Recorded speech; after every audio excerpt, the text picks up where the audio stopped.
অনেক ত্যাগ তিতিক্ষার বিনিময়ে আমরা গণতান্ত্রিক ব্যবস্থা পেয়েছি।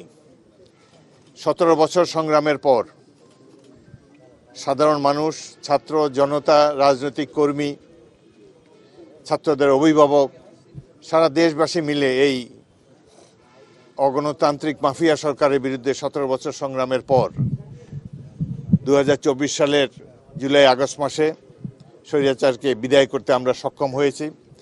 এই মহান সংগ্রামে যারা অংশগ্রহণ করেছেন তাদের প্রতি শ্রদ্ধা নিবেদন করি।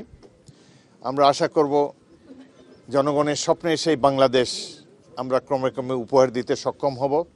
একটি বৈষম্যহীন সমৃদ্ধ বাংলাদেশ গড়ে তোলাই আমাদের লক্ষ্য। প্রত্যেকটি রাজনৈতিক দল আমরা ঐক্যবদ্ধ থাকব।